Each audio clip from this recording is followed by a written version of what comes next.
So in our last class, we started with linear programming and we discussed the introduction to linear programming. We said that linear programming represents the process of allocating limited scarce resources among competing product lines in a judicious and efficient manner, and that linear programming is used for the purpose of determining the optimum production plan where there are multiple constraints. When you have more than one constraint, that is when you use linear programming for the purpose of allocation. All right. Therefore, we also discussed the underlying assumptions of linear programming model. The first one we discussed is single economic objective.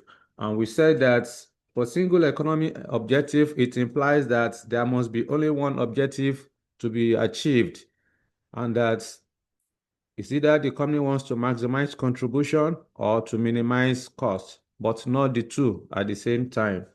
We also talked about divisibility, which state that fractional output can be produced not until you produce the entire output, at entire required output. So you can always produce fractional parts of the output. All right. Then we talk about certainty. Certainty implies that all the factors of production required for manufacturing the company's final products must be known in advance and also with certainty. Then we also talk about linearity, which states that the relationship between the objective function and other factor of production must be expressed in linear fashion. Then number five assumption that we talked about was non-negativity constraint. So the non-negativity constraints assume that or state that negative output is not permitted and that the least that can be produced is zero. All right. So after we discussed the underlying assumption, we now talked about the methods of preparing optimal production plan under linear programming. We mentioned graphical method. We also mentioned the simplex method. We said that the graphical method is used where there are only two variables. But when you have multiple variables, when you have more than two variables, that is when you use simplex method. And I said that only the graphical method is in your syllabus. Then we begin to talk about how to the method or the procedures of determining optimal production mix. Okay, the method of determining optimal production mix under linear programming using graphical method. We said that to do the first step is to determine or is to define the variables. All right. Then step two, you formulate the linear programming model. Step three, you bring out the equations in step two. Then you solve using elimination method. All right. Then step four, you construct a pivot table. Then number five, step five, you draw a graph. Then number six, you construct a solution table. Then step seven, you determine the optimal production plan. Then step eight, you determine the profit derivable from the allocation. So these are the underlying procedures you need to carry out anytime you want to determine the optimal production plan using the linear programming model. Then we solve an illustration, and we said that today we are going to solve additional illustration to close out the linear programming topic.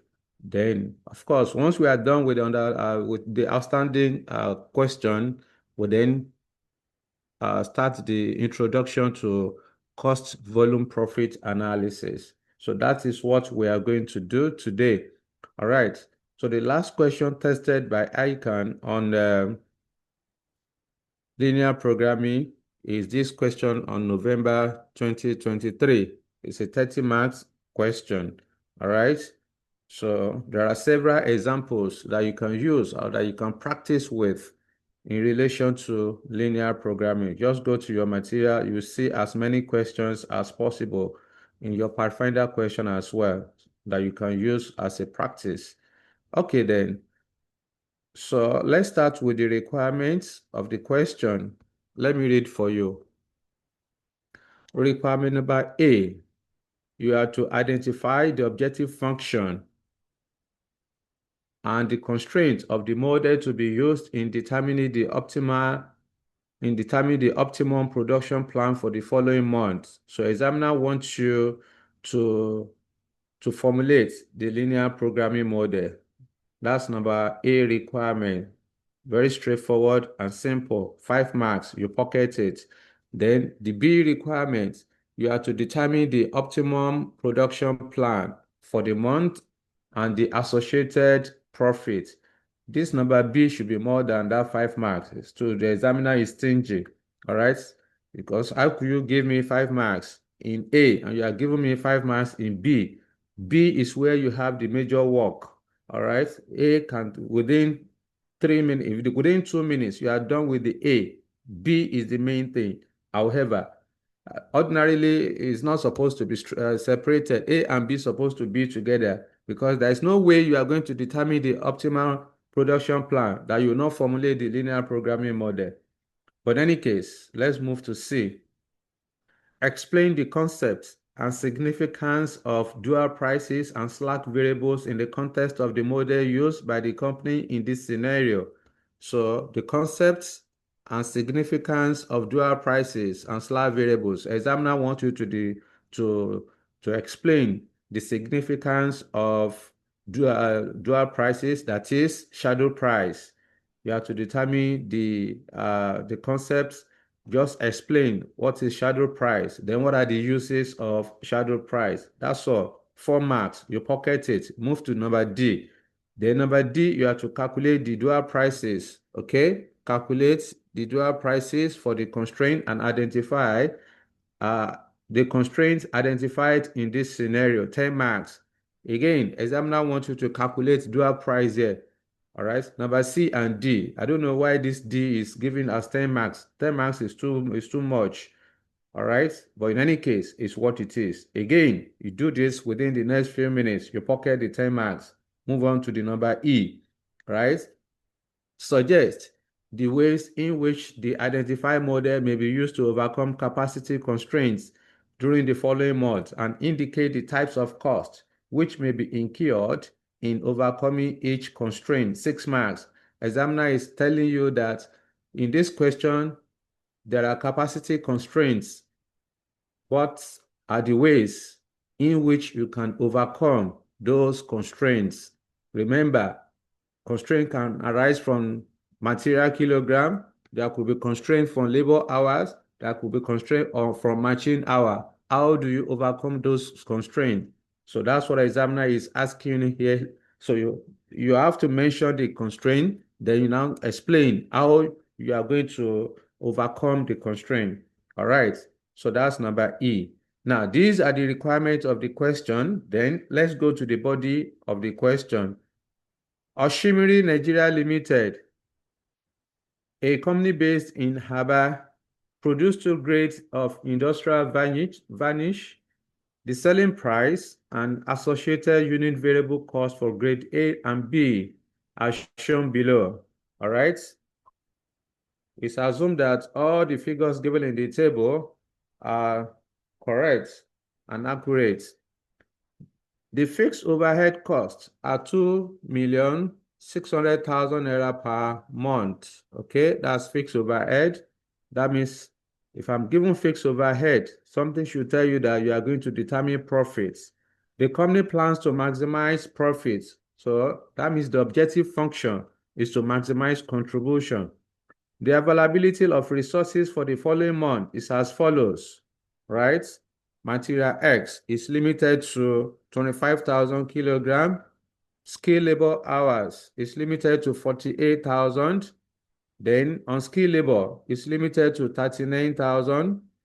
Then machine hours limited to 50,000. So these are the constraints that examiner has given to us in the question. There are 4 different constraints: material kilogram, skilled labor hours, unskilled labor hours, and also machine hours. So the first step says you should identify the objective function. We have identified the objective function to be maximization of contribution and the constraints of the model to be used in determining the optimal production plan for the following month. So we need to formulate the linear programming model. Then I will stop sharing this and move straight to the working note so that within the next 30 minutes or thereabouts, we complete the question and then move to another topic straight.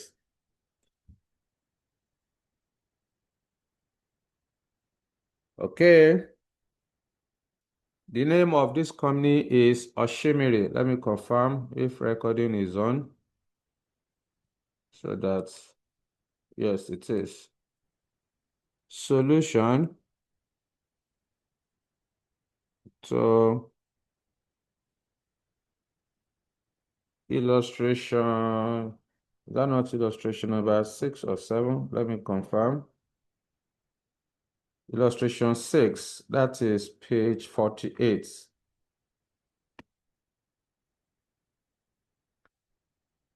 Solution to illustration 6, page 48. Oshimiri.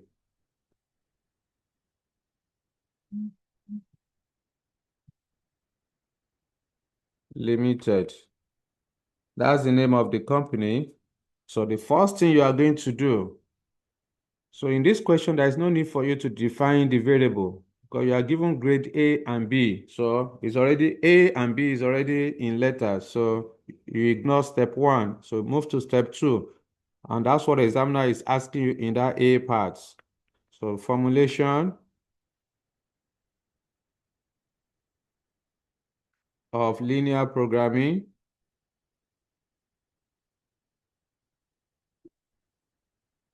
Let me write it.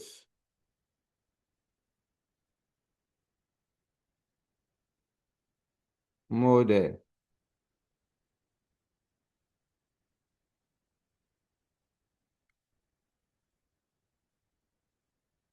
All right. So we have identified from the question that the objective function, the first step under the formulation of linear programming model is to state the objective function. And we have identified from the question that this company wants to maximize contribution. The objective is to maximize contribution. I would say maximization of contribution. I will then go to the question. I need to determine contribution per unit, if not given. In the question, we don't have contribution per unit, so we need to go and estimate it.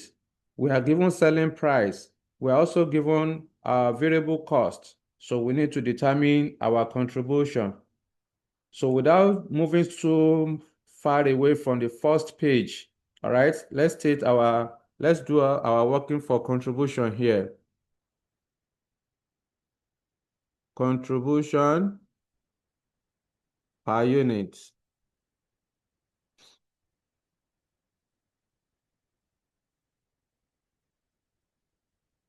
So I will then go back to the question. First thing first, we have grade A. We also have grade B. Selling price. To get contribution, the information given in the question will show you how you are going to calculate your contribution. In this question, we have selling price and variable cost only. That means our contribution will be equal to selling price minus variable cost per unit. So, what's the selling price of grade A? 100, then 1500. 100, 1500. 2100, 1500. Then you less variable cost. This is working number 1. So variable costs, according to the question, the first item after selling price is material cost. Material cost per unit is 480, then 240. Material cost. 480. Is it 240 or 480? Let me see. Yes, 480, 240. Then skilled labor cost is 720, 288. 480, then 240. Labor cost, we have skilled labor. The skilled labor cost is 720, then 288. Next item on the table, unskilled labor, 120 naira, 180 naira. Unskilled labor, is it 120, then 180. Then we also have variable overhead. Variable overhead, 168,336. Variable overhead, 168,336. Is it 336? Let me confirm again. Yes. So at this point, you then determine the contribution. So contribution margin would then be selling price minus variable cost.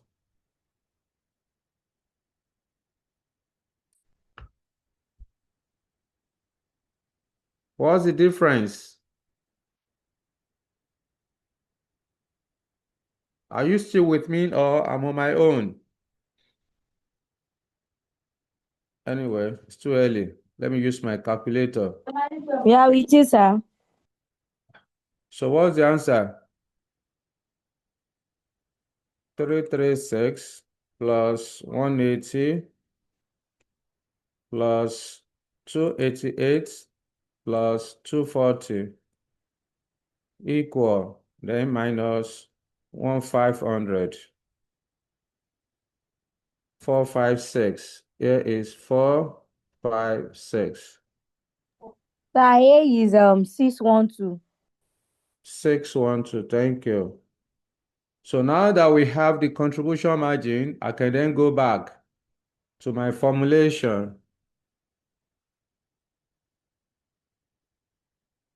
So 612 of grade A plus 456 of grade B. I've stated the objective function. Step 2 says you should state all relevant constraints. You then say subject to. I will then go to the question, what are the constraints? Examiner told us that material is limited to 25,000 kilograms. So subject to, let me write this too. Material kilogram equal to, we are told that material kilogram is limited to 25,000. So in this case, we need to go and determine material kilogram per unit.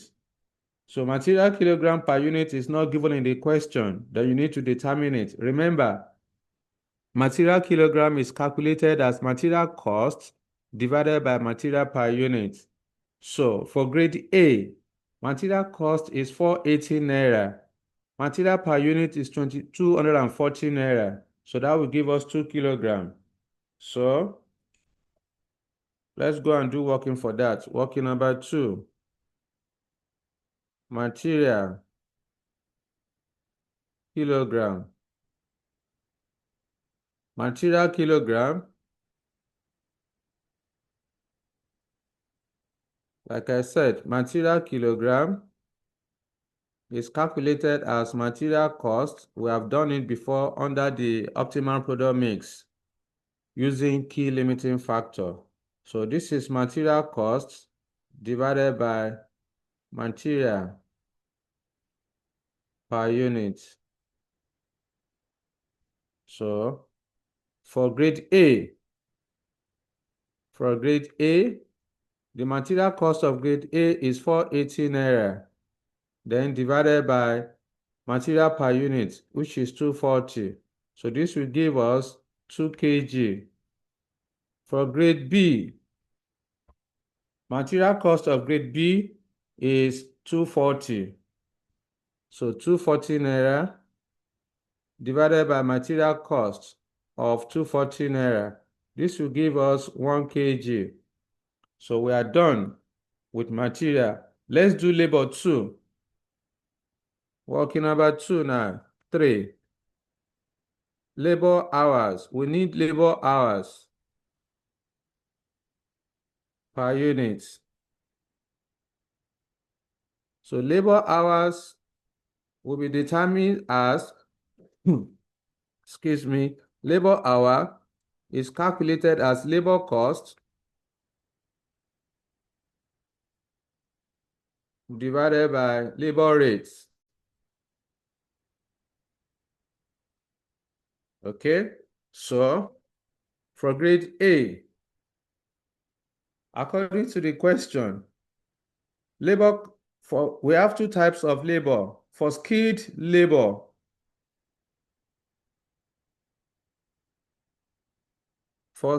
labor,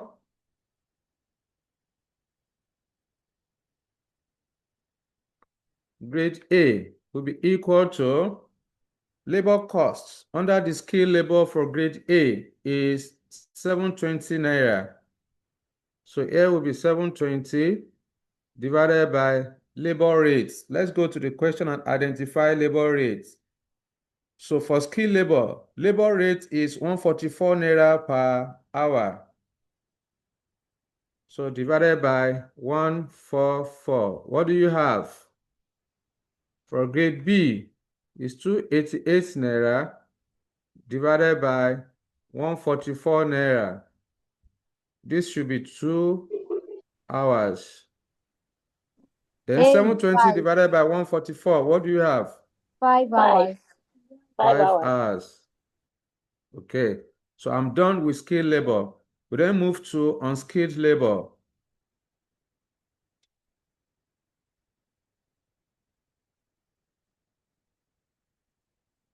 We want to determine labor hour per unit for unskilled labor. So for grade A and B, for grade A, labor cost is 120 naira. For grade B is 180. So 120 naira, that's labor cost, divided by labor rates. According to the question, you go back to the question, 60 naira per hour is unskilled labor rates. So 60 naira, this will give us 2 hours. Then for grade B, 180 naira is the labor cost. 180 divided by 60. This will give us 3 hours. Then the last one is matching hours. Matching hour per unit. It will be calculated the same way as labor hours. So I will then go back to the question. You are told that matching hour is based on variable overhead. Matching hour is based on variable overhead. And the rate of the matching hour is 84 naira. So 168 naira divided by 84 naira. So for grade A and B,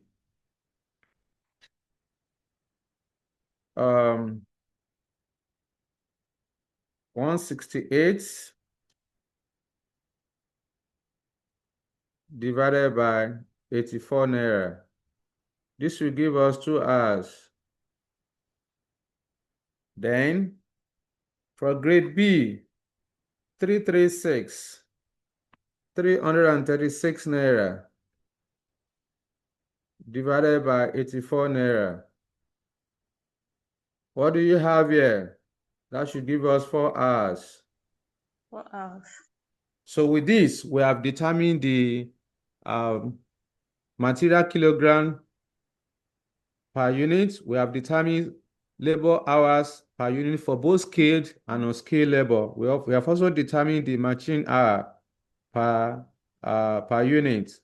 Okay, so in this case, I can then go back to my formulation. So under material, I will then come here, the material kilogram per unit, we calculated 2 for A, 1 for B. So 2A plus, you cannot say 1B. Remember, material kilogram for grade B is 1, but you cannot say 1B. Just simply say B and move on. When you say 1B, it's a repetition.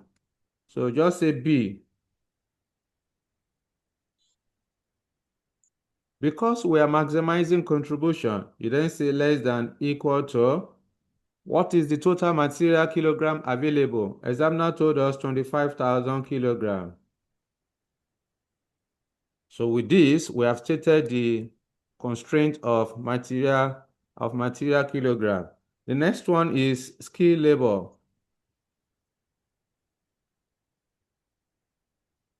Skill labor per unit, skill labor per hour, or skill labor hours per unit. We calculated 5 and 2 for grade A and B, 5 and 2.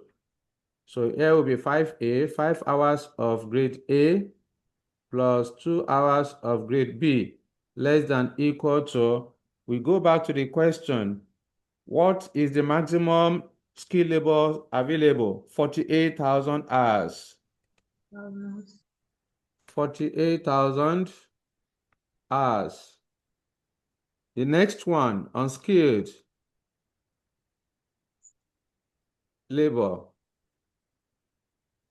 So we have calculated unskilled labor hour per unit, which is 2 and 3. So 2 hours of A plus 3 hours of B, less than equal to, what is the maximum labor hours available for unskilled? 39,000. So here will be 39,000 hours. Then for machine hour, for machine, we are told that, of course, we have calculated machine hour per unit for grade A to be 2 and grade B 4. So 2 and 4. 2 of A plus 4 hours of grade B, less than equal to, what is the maximum labor hours, machine hours available for grade B?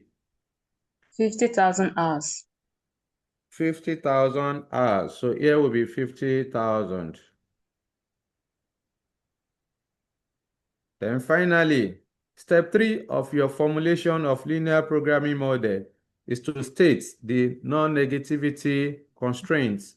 We then say non-negativity constraints, which state that negative output is not permitted and that the least that can be produced is 0. So we have 2 variables. I will then say grade A and B must be greater than or equal to 0, which means that the minimum of output that can be produced for grade A and B is 0. All right, you cannot produce anything less. It can be greater than or equal to 0. So this is how to formulate a linear programming model. When you do this, you are going to earn your full mark, 5 marks, as stated in the question. We then move to B. So according to the B part of the question, examiner is asking us to determine the optimum production plan for the month and the profit, associated profits. So I would then say determining optimum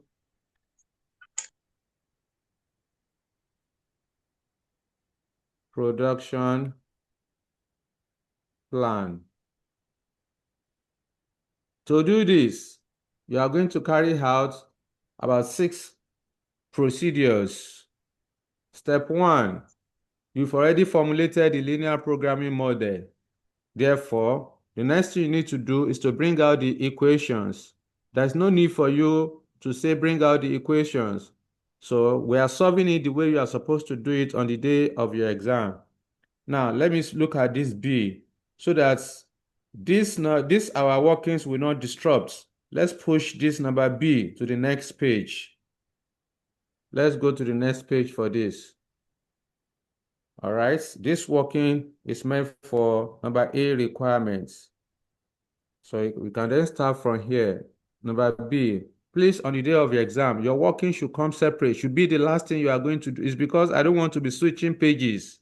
All right, I don't want to be flipping the pages. That's why I have to do working closer to the formulation of the model. On the day of your exam, you need to estimate how many pages will be sufficient to solve the question. Then the last page will be for your workings. Don't put workings in between the requirements. Workings should come last. So, number B, formulation. Sorry, we have done formulation. Determining optimal. Examiner say optimum. So let's use what examiner has used.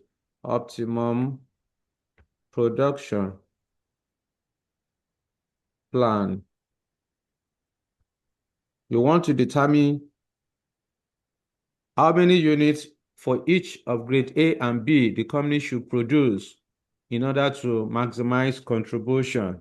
So to do this, the first thing you are going to do, since we have already formulated the linear programming model, just come here, equations. No need for you to say, bring out the equations. If you say that, no issue. But who are you telling to bring out the equation? So just move on. No need to say that. So equation, we then go to the linear programming model. We have formulated the model. From our model, we have 4 different equations. This is the first equation. This is the first, second, third, and the fourth equation. You then bring them out. The first equation is 2A plus B equal to 25,000. So 2A plus B equal to 25,000. This is equation number 1. Then the second equation is 5A plus 2B. 5A plus 2B equal to, I think, is it 39? Let me confirm. 48,000 equal to 48,000.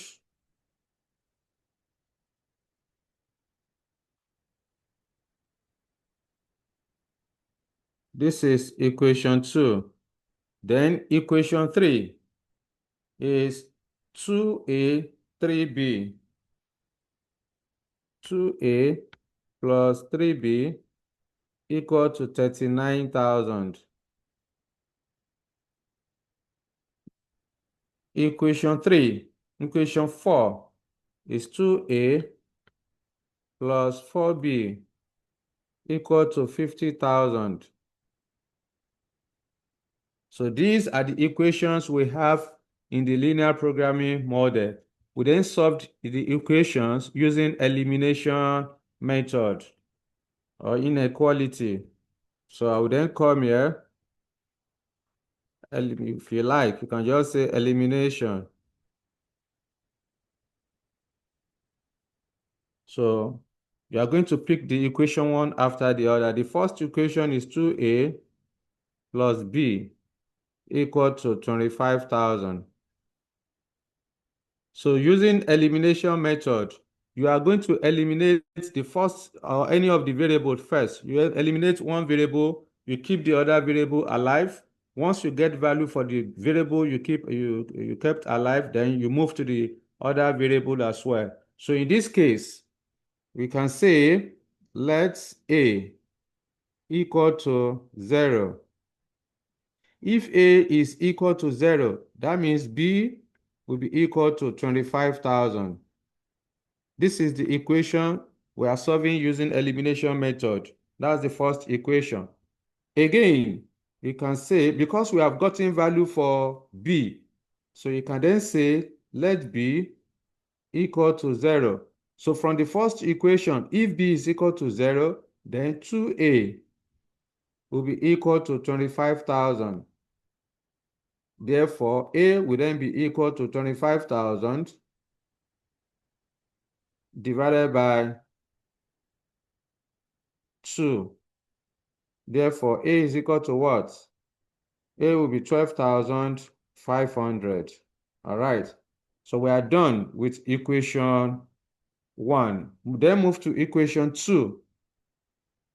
From equation 2, we have 5A plus 2B. 5A plus 2B equal to 48,000. This is equation 2. You then say let A equal to 0. If A is equal to 0,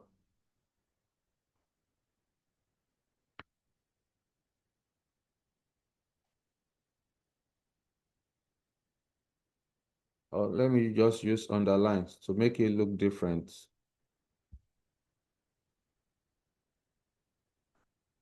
So if A is equal to 0, then in this case, 2B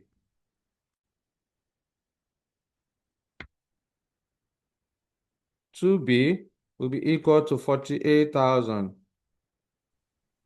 Therefore, B will be equal to 48,000 divided by 2. So B will then be equal to 24,000 divided by 2. Then again, you say let B equal to 0. So if B is equal to 0, then 5A will be equal to 48,000.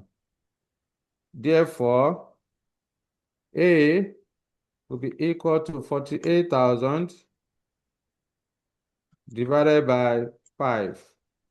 Therefore, A is equal to what? 96. 9,600. 9,600. So we then move to equation 3. Equation 3 is 2A plus 3B. 2A plus 3B equal to 39,000. This is equation 3. So we then say let A equal to 0. If A is 0, let me asterisk each equation.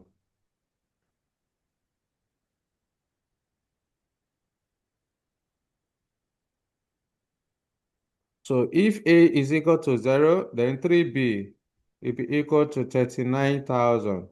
Therefore, B will be equal to 39,000 divided by 3. So B will then be equal to 13,000, right? Yes, sir. Then you also say let B equal to 0. If B is 0, then 2A will be equal to 39,000. Therefore, A is 39,000 divided by 2. So A is equal to 19,500. 19,500. All right. The last one, which is equation 4, is 2A plus 4B. 2A plus 4B equal to 50,000.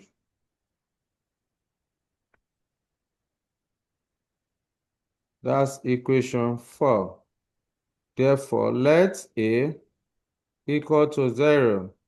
If A is 0, then 4B will be equal to 50,000. Therefore, B equal to 50,000 divided by 4. So what do you have as B? 12,500. What do you say is the answer? 12,500. 12,500. Then let B equal to 0. If B is equal to 0, then 2A will be equal to 50,000. Therefore, A will then be equal to 50,000 divided by 2. Therefore, A is 25,000. So this is how to bring out the equation and solve using elimination method. You eliminate one variable, you keep the excuse me, you keep the other variable alive. Once you get value for the other variable, then you eliminate the variable again. You keep the first variable alive so that you can get value for each of the variable. And that's what we have done. So the next step is to then construct a pivot table. All right, we construct a pivot table. So you can, no need for you to say construct a pivot table, just say pivot table.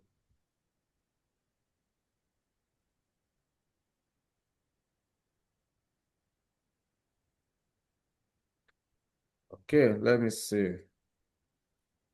Let me use my arrow on the what we are doing so that you know.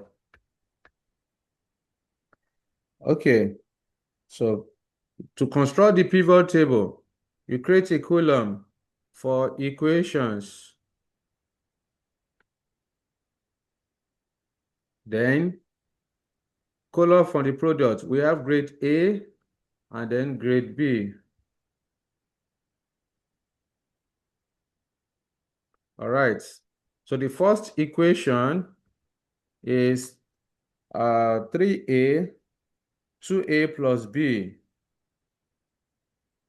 The first equation is 2A plus B equal to 25,000.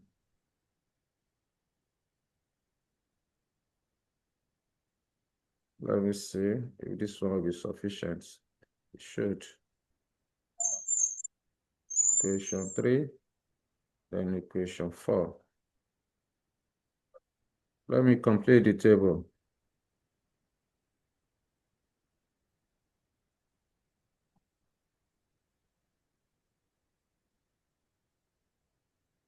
Okay, then the second equation,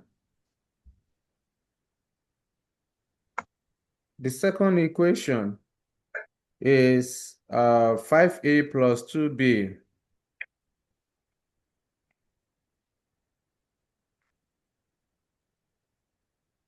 equal to 48,000. The third equation, 2A plus 3B, 2A plus 3B equal to 39,000. And the last equation is 2A plus 4B equal to 50,000. So you are going to use the result of your pivot table. Sorry, the result of your elimination is what you are going to put inside the pivot table. So we started with equation 1. Here is equation 1. So when A is equal to, in equation 1, when A is equal to 0, B is 25,000 naira. And when it's 25,000. When B is 0, A is 12,500. So I will then come here. 0, B is 25,000. When B is 0, A is 12,500. Equation 2. When A is 0, then B is 24,000. And when B is 0, A is 9,600. So 24,096. 24,000, then 96. Just put 0 here, put 0 here. Go to the third equation. A is 19,500. B is 13,000. No need to waste time. So just come here, 19,500, 13,000. Here is 0, here is 0. For equation 4, A is 25,000, B is 12,500. A is 25, B is 12,500. So with this, you have constructed the pivot table. The next step is to draw a graph. So no need for you to say draw a graph. Just put graph. Just indicate graph. That's all. Now, when you are constructing your graph, you have to use pencil because you may likely make a mistake when you are drawing the graph. Therefore, make your graph very bold and big. Don't be too mean, because some of you, while you are in the class, you like to minimize your notes. You'll be dividing one page into 4. Don't take that kind of habit into your exam hall.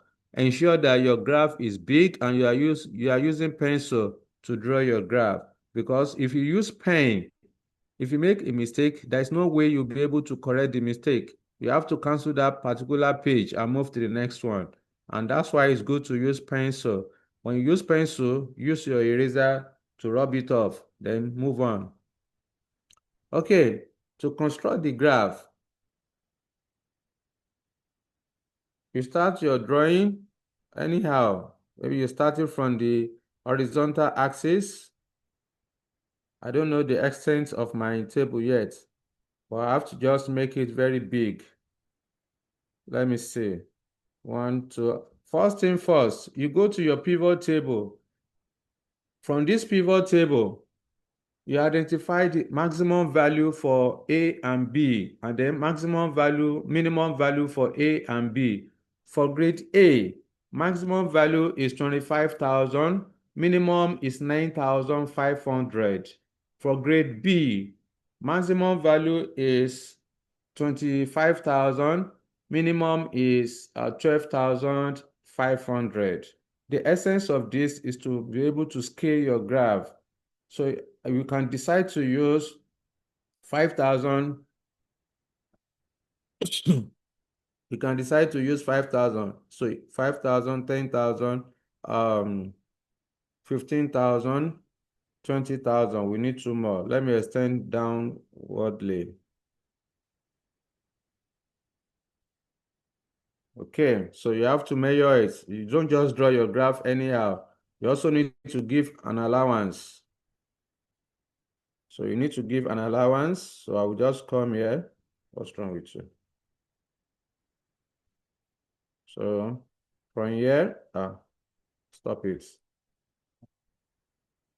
So I will come here, down here. That's that. Then on the other side too, use the same scaling. We are going to use the same scaling. So I can come here. This is the vertical axis.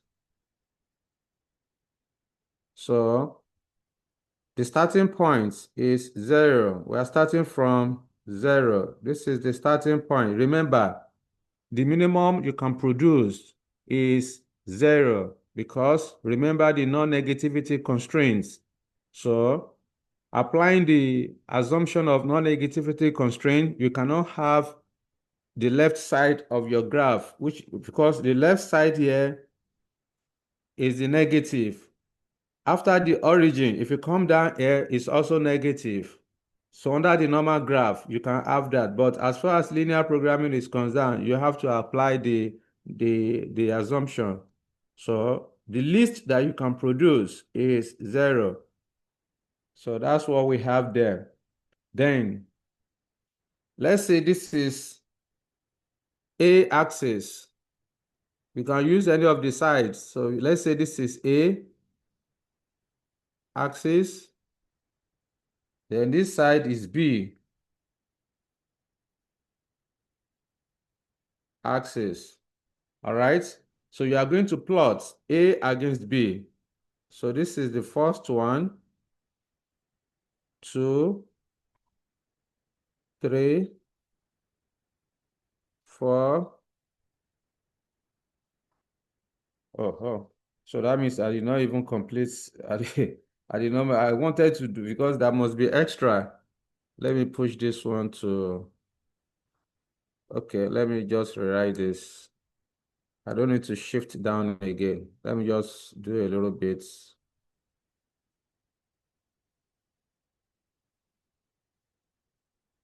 I thought I estimated extra before, not knowing that I did not.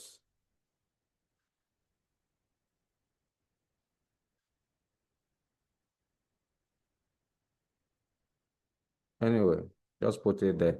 So this is A axis. So here will be the last one there. So this one too.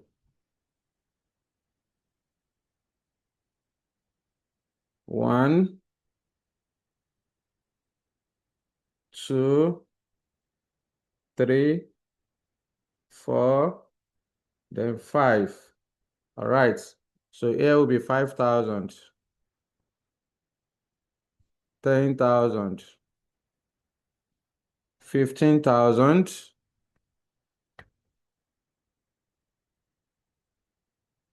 20,000, then 25.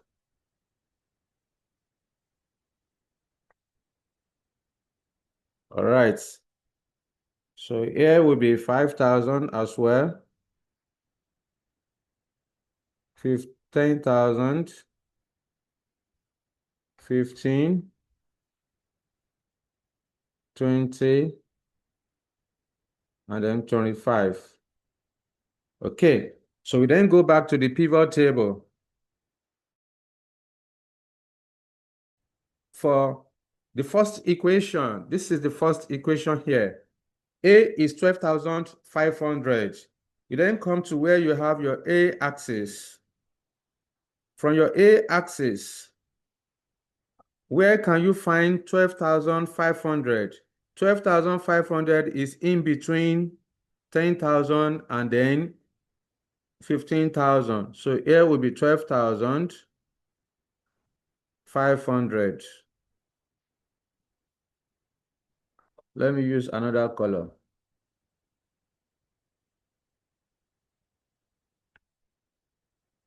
So here is 12,000. What's wrong with you?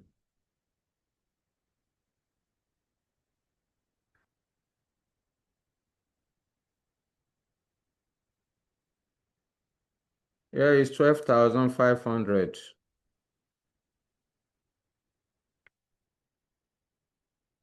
All right. So here, you asterisk it. Then for B, 25,000. B is 25,000. So here is 25,000. You then plot A against B. So you join the two together. So you can come here.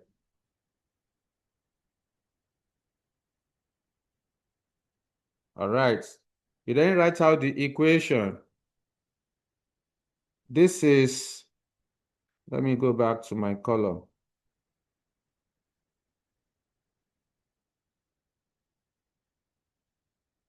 So this is equation. The first equation is 2a plus b. This is equation 2a plus b equal to 25,000. So with this, I've plotted A against B for equation 1. The next one, which is equation 2, A is 9,600, B is 24,000. 96. Change the color. Let me change the color here.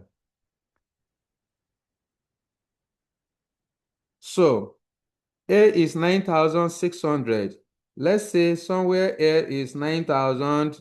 9,600 is below 10,000. So let's say here will be 9,600. 9, 6. Then B is 24,000. Let's say 24,000 is somewhere here. We are not using graph sheet, so whatever, just put anything there. So here will be 24,000. You then join the two together.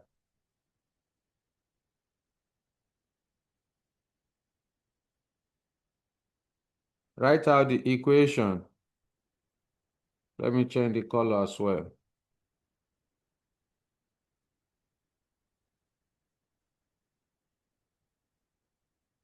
So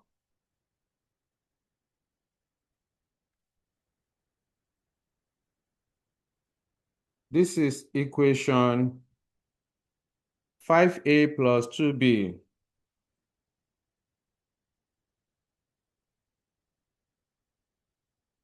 equal to 48,000. Wow. See how time flies. No. Me that I said, let's spend 30 minutes so that we can finish this one and move to the next one. We have not even reached half. Okay. Let's continue to enjoy the class. So next one, equation 3. A is 19,500, B is 13,000. So 19,500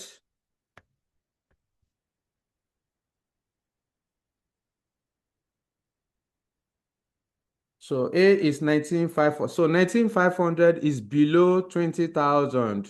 Let's say 19,500 is somewhere here. 19,500. Then B is 13,000. 13,000 is before 15,000. Let's say 13,000 is somewhere here. Write it out. 13,000. You then join the two. You join 19,500 and 13,000. So I will then come here. Hope my hand will be straight, so I'm not using calculator. Thank God. Microsoft Excel and Word will do the straight line for me. All right, and I will then write it out.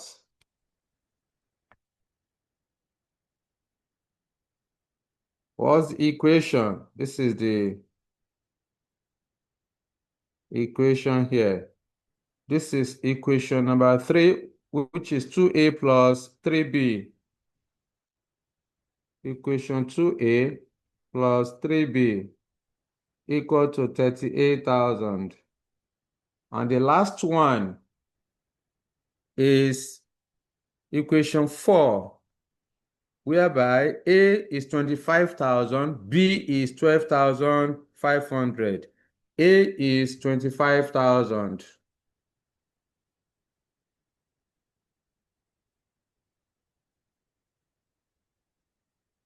So 25,000 is here. Then B is 12,500. 12,500 is somewhere here, close to 13,000. Let me push this 13,000 to the front. 13,000 is here.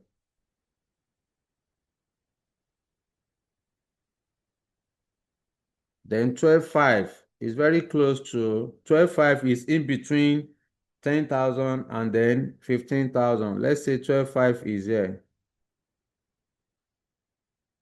We manage it.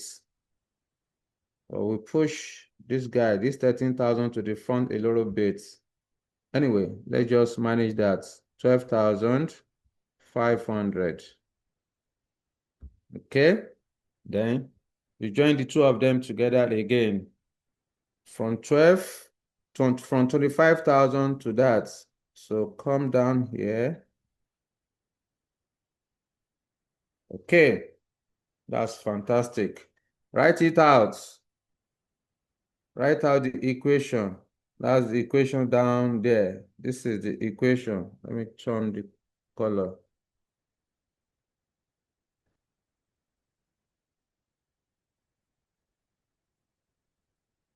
So this is the equation, 25,000 and then 12,500. That's the equation there. So this is the equation. Who asked you? So write out the equation. This is equation 2A plus 4B equal to 50,000. So we have plotted A against B on the diagram, on the graph. The next thing we need to do within the graph is to find the feasible region. The feasible region is the point of intersection internally towards 0. Any point of, you are going to identify point of intersection towards 0. You know, this is our 0 here. This is our 0. So point of intersection between A and B, towards 0, because we are maximizing contribution. If you are minimizing cost, your point of intersection will be external, outward 0. So when you are, like in this case now, because we are maximizing contribution, A and B intercepted at this point where you have 9,600. A and B intercepted at this point, okay? A and B also intercepted at this point. Then A and B intercepted at 12,500. So we have 4 points of intersection for A and B within the graph. So like I said, your feasible region will be here. All those points of intersection towards 0, all these places I put dotted, they are your feasible region. So the point of intersection are the areas that we have identified. So let's label the point of intersection. Let's use, let me use a different color. Let me use green. Let me use green to make it look different. All right. So let's say this is points. Because we have used A and B, we have grade A and B. So we can't use A, B, C, and D. So let's use another letter. Let's say this is X, Y, Z. Let's just call it anything. X, Y, Z, M, whatever. So I can say this is point X. The point of intersection where you have that 96 is X. This one is Y. Then this one is Z. Then we can call this one anything. Let's call this one M. This is point M. All right. So that's that. The next thing we need to do is to then determine value for A and B at each point of intersection. Let me return my color to blue.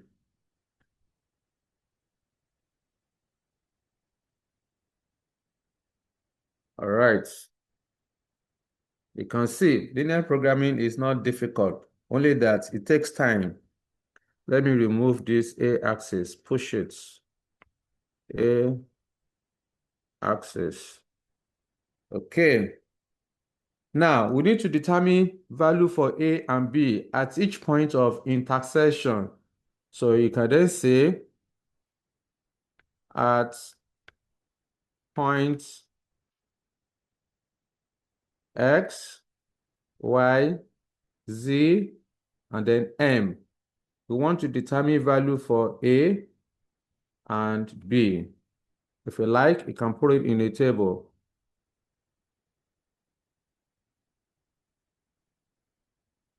I like my things to be in order.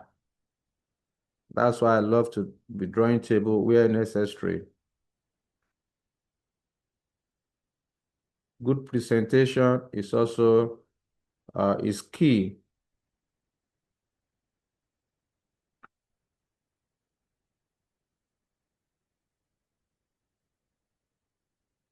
A,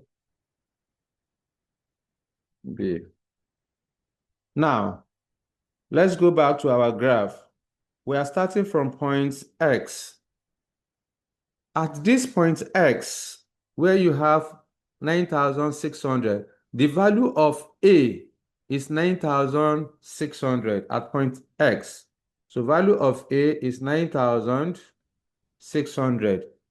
At this point X, the value of B, you trace it down, is 0. Okay? Then point Y, any point of intersection in between the graph, you can't trace to the left, you can't trace downwardly and get the accurate number when you are not using the graph sheets. It's only when you are provided with graph sheets that you can trace to the left, then you trace downward. So whatever value you meet there, if you are using a graph, will be correct. But right now, we are not using the graph sheet. We can't do that. So for point Y and Z, there is no way we can get the accurate number if we trace to the left and trace downwardly. So for now, we keep it open. We move to the point M. For point M, here is point M. Value of A, you trace it to the left, is 0. Value of B is 12,500. Here is 0. Here is 12,500. Now, we need to get the value of A and B at point Y and Z. Therefore, how do you do this? To get the accurate number, you have to identify the equations that intercept at point Y and Z and solve the equations simultaneously. Whatever you have in your answer of the simultaneous equation will then become the value of A and B at point Z, at point Y and Z. All right, let me just give it a note. To get the value of A and B at point Y and Z, the most important thing to do is to one, identify the equations that intercept at point Y and Z. Then step 2, solve the equations simultaneously. So that's what you need to do. If you do this and you use graph sheets, you are going to arrive at the same answer. Therefore, let's go back to point Y. So here is point Y. We need to identify the two equations that intercepted at point Y. So when you look at this point Y, these equations of 9,600 and 24,000 is the first equation that intercepts. That is equation 2, which is 5a plus 2b.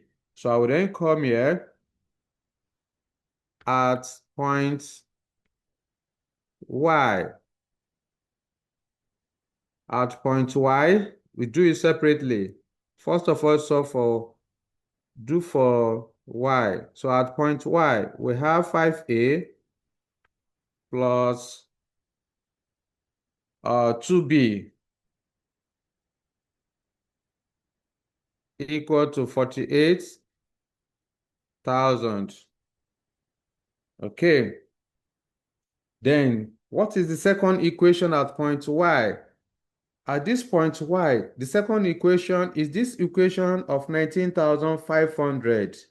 This 19,500 that come down to 13,000. That is equation 2a plus 3b. All right, equation 2a plus 3b. So equation 2 and 3 intercepted at point Y, because at this point Y, we have this equation. We have this equation that went up, that went down. This equation here, 19,600 and then 24,000. Intercepted at this point Y. That's the equation. This is the arrow here. Then the second one is this equation of 19,500 and then 13,000, which is equation 2a plus 3b. That's equation 3. So 2a plus 3b. We have 2a plus 3b equal to 13,000. We then solve. We have identified the equation. You know, the first step says identify the equation that intercept at point Y and Z. You first of all do for Y before you do for Z. So at point Y, we have identified the first equation and then the second equation that intercepted. So we then solve the equations simultaneously. So, yes, Tolu, what's your question? Sorry, sir. This the other one, Tolu? 2a plus 3b. So is it 13,000 or 38,000? Sorry, thank you. I wanted to say 38. Thank you. Error of mind. 39,000. Yeah. Is it 30? It's 39, not 38, Seth. We don't have 38. It's 39,000. Yeah, it's 39. Okay. Thank you for that observation. Would have got it wrong. So, the next thing you do now is to solve the equations simultaneously. To solve for simultaneous equation, you are going to multiply the first equation by the first letter in the second equation. You also multiply the second equation with the first figure, rather, in the first equation. So in this case, we then say 2 multiplied by 5a plus 2b equal to 48,000. Again, 5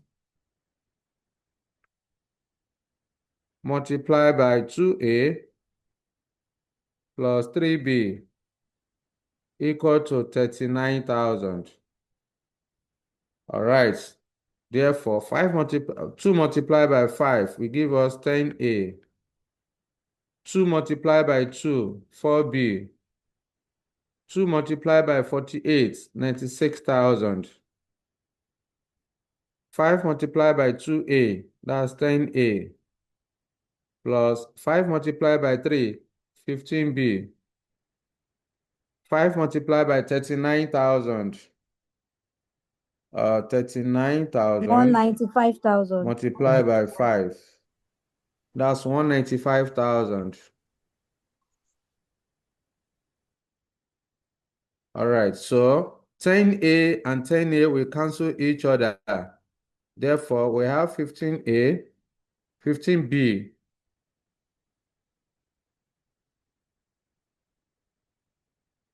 15B minus 4B equal to 195,000 minus 96,000. So this will give us 11B equal to 195 minus 96,000. 99,000. That's 99,000. Yeah, 99,000. Therefore, B equal to 99,000 divided by 11. Okay, so B will then be equal to 99,000 divided by 11. 9,000. That will be 9,000. So you then substitute. You say substitute for B in any of the equations. Let's use equation 1. In equation 1, whether you use 1 or 2, is the same thing you are going to get. So this is equation 1, which is 5A plus 2B. Equation 1 is 5A plus 2B. Anywhere you see B, you put 9,000 equal to 48,000.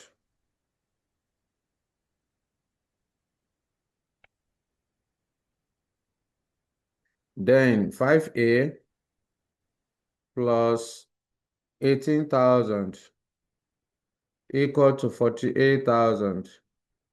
You then collect like terms. So here will be 5A equal to 48,000 minus 18,000.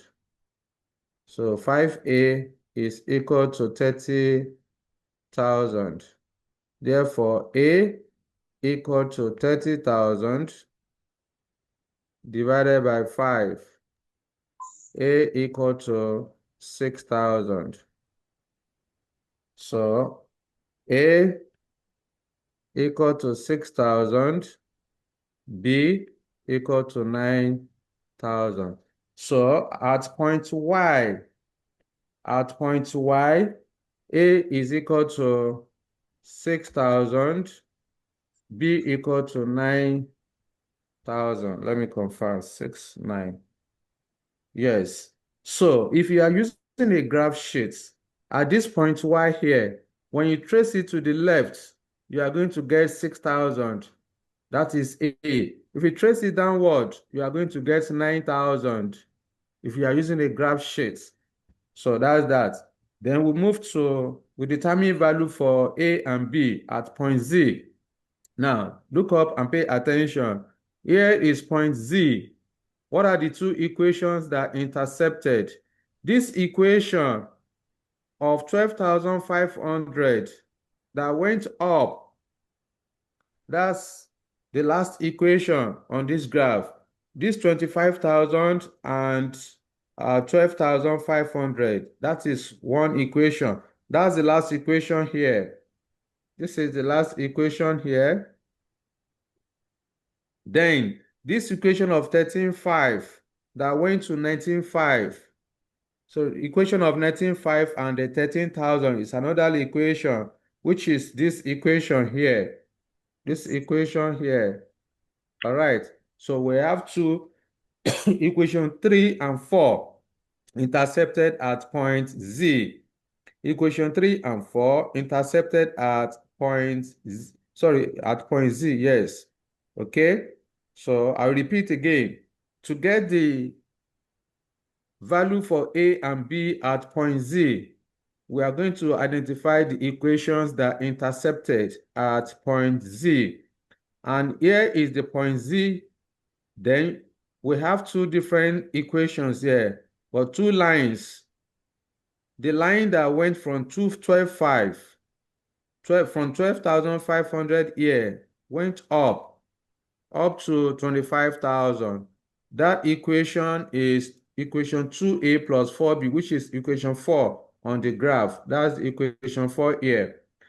Another line that intercepted at point Z is this 13,500 that went up to 19,000, 13,000 that went up to 19,500. And that's the third equation here, which is equation 2a plus 3b equal to 39,000.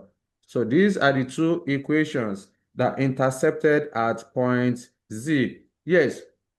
Meshach, what's your question? Good evening, sir. I quite understand everything. Meshach? Just this. Can you hear me, sir? Good Yes, evening, go sir. ahead. Can you hear me? Yes, go ahead. Okay. I quite understand everything. Just about this graph. Okay. Plotting the graph like you What's put, the give issue with us the grade. The graph? first number always come in the first. I said like you put A and B, like just like X, Y axis. Is it that Yeah, the first alphabet is always on the horizontal line, or it doesn't matter. You can do it anyhow.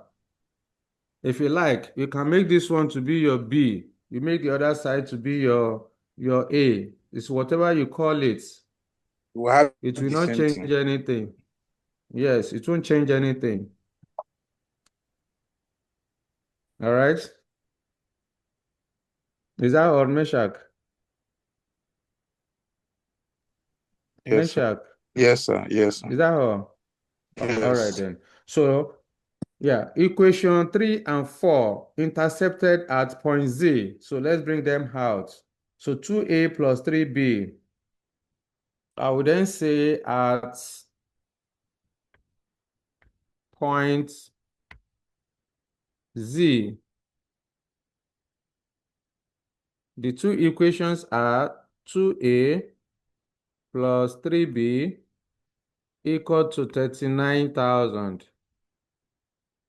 Then 2a plus 4b equal to 50,000. So these are the two equations that intercepted at point Z. You then solve them simultaneously. Let me confirm. 2a plus 4b. Yes, I think. Yes, correct. So let's solve for simultaneous equation as we did for the first one. So you multiplied. In this case, no need to multiply anything because 2 will cancel 2, isn't it? So 2 will cancel 2. Therefore, 4b minus 3b equal to 50,000 minus 39,000. So b will be equal to 11,000. That's it. Then substitute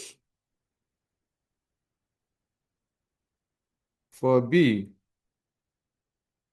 in equation 1. All right. So anywhere you see b, you put 11,000. So 2a plus 3b, 3 into 11,000 equal to 39,000.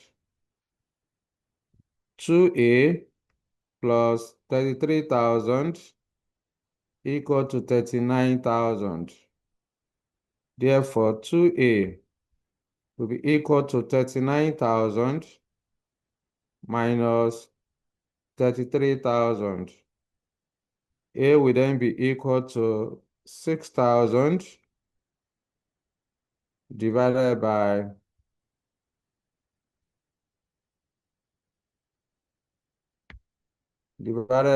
2. So A is equal to 3,000. Therefore, A equal to 3,000, B equal to 11,000. Let's go and post. A is 3,000. B equal to 11,000. Again, if you come back to the graph, at this point Z, if you trace it to the left, where you have these points, if you are using a graph sheet, if you trace it to the left, A will give you 3,000. If you trace it downward, you are going to get 11,000. That's it. That's it. So now that you have gotten value for A and B at each point of intersection, you can then go ahead to the next step. The next step is to construct a solution table. So you then say solution table. Solution table.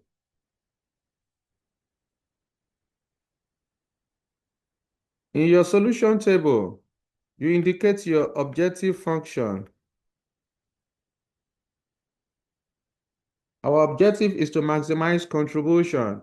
Therefore, you write out the contribution of grade A, which is 612. 612 of A plus 456 of B. Then you can have total here. All right. So you then say at points, we have points X, Y, Z, and then M. We want to determine total contribution.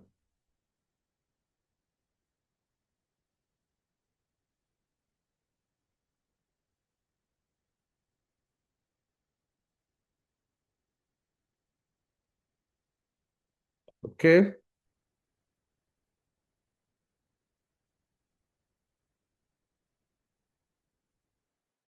If I like, I can close this guy here. I can close each of them to make it look different.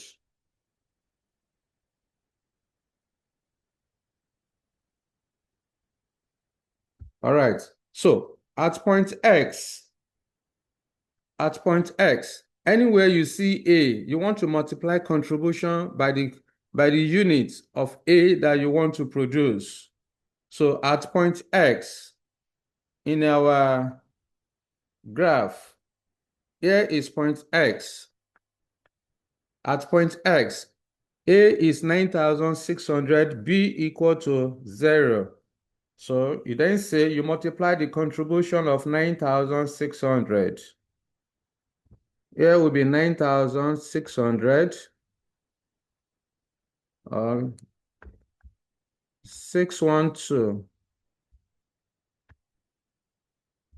612 multiplied by 9,600 plus 456 multiplied by 0. What do you have?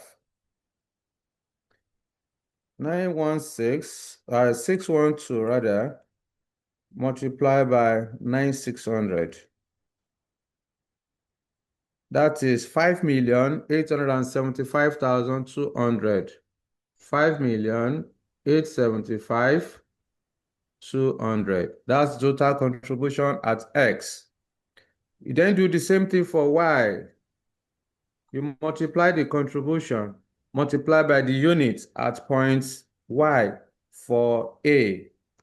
At point Y, unit of A is 6,000. Unit of B is 9,000.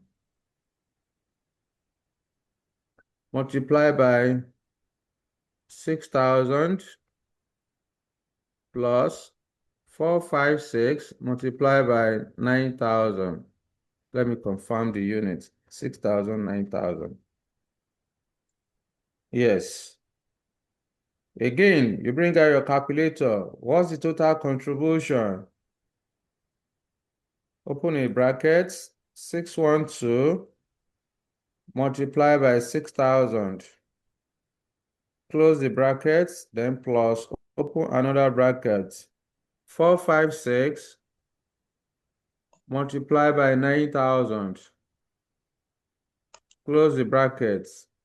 Equal 7,776,000. 7,776,000. Okay. Then move to point Z. Contribution of 612 multiplied by, then plus 456 multiplied by. So let's go and check the quantity, the units at point Z. So at point Z, A is 3,000, B is 11,000. 3,000, 11,000. Again, open the brackets.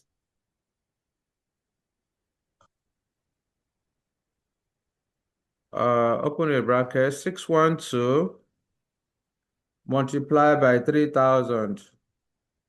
Close the brackets, then plus. Open another bracket, 456 multiply by 11,000 units.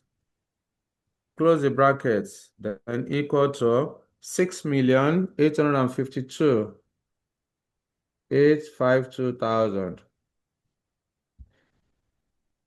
At point M, contribution of 612 multiplied by the units, then plus contribution of 456 multiplied by. So at point M, A is equal to 0, B is 12,500. 0, 12,500. A is 0, 12,500. Let me write that 12,500. All right, so 456 multiplied by 12,500. That's 57. 5,700,000. That's it. So at this point, you need to identify the optimal level of activity. When you are maximizing contribution, the optimal level of activity is the point whereby you have the highest total contribution. Is the point where you have the highest total contribution. Let me use purple. So when you look at our total contribution for point X, Y, Z, and M, you will see that point Y has the highest total contribution of 7,776,000. Let me shift that up.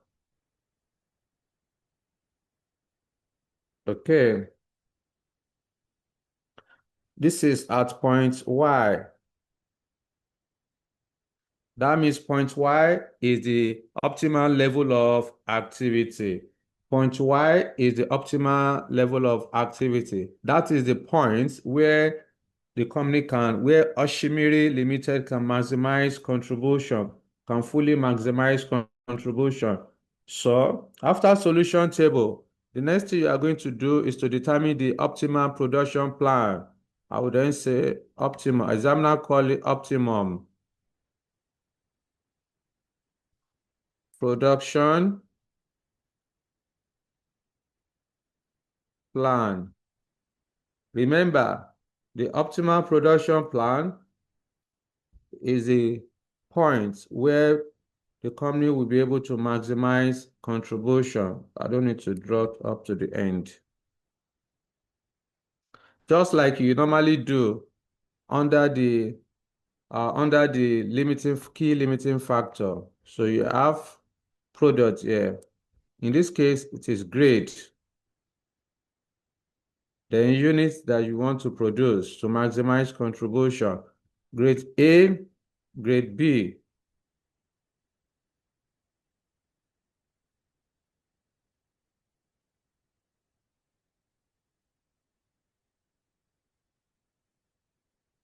Okay, so we have identified the optimal level of activity. At this point, Y, we are going to produce 6,000 units of grade A 6,000 units of grade A, and then 9,000 units of grade B to maximize contribution. So you can put it in words. You can say that Oshimiri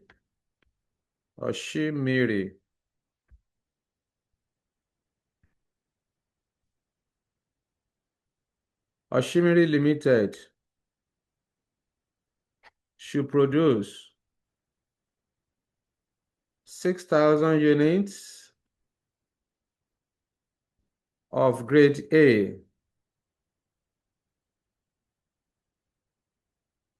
and 9,000 units of grade B in order to maximize contribution, to maximize total contribution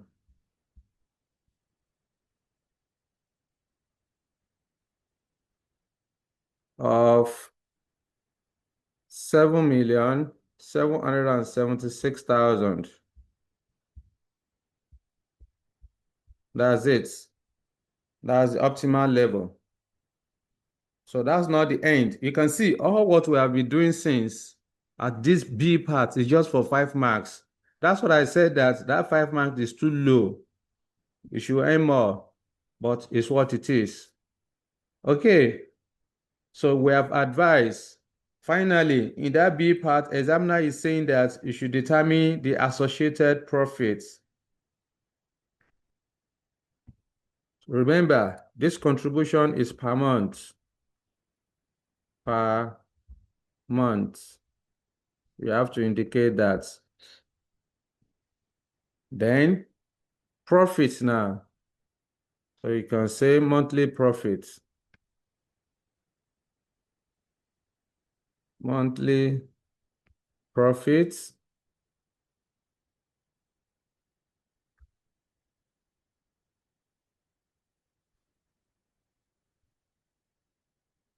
Remember, profit is contribution less fixed cost. So, monthly contribution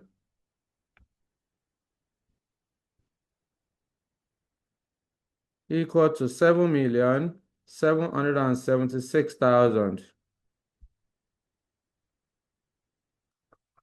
Then, I will go back to the question to identify the fixed overhead given to us.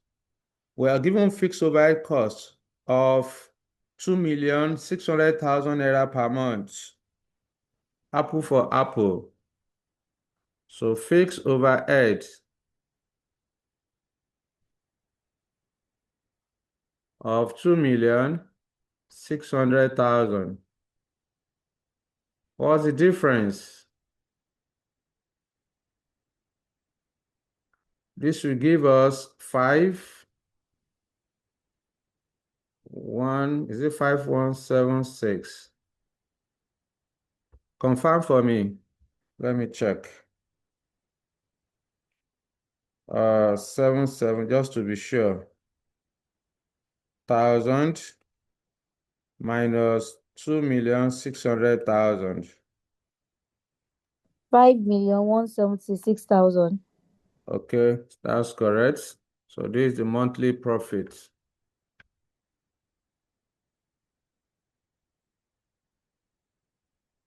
So that's that. So you can imagine, since we've started this, we just earned 10 marks. The A part is 5 marks. The B part is another 5 marks. So imagine 10 marks since. Then let's move to C.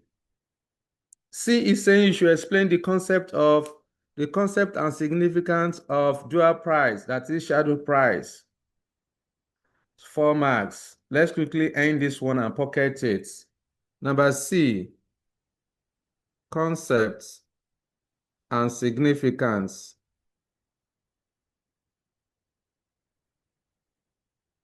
of dual prices. Remember what I said, dual price is the same thing as shadow price. Just define what is shadow price. So, first, I can even skip this one. I don't need to be writing all this because of time. Then number D, you have to calculate the dual price. That's where you have calculation. So I'm going to merge C and E, requirement C and E. I will just use this golden book to explain that one. So let's leave story. You already have the definition of shadow price is in your notes. The uses of shadow price. Don't worry, I will use golden book to explain C and E. Let's solve this number D because of time. Number D is saying that you should calculate the dual prices for the constraint identified in this scenario. 10 marks. All right. So let me solve for D. Let me remove this.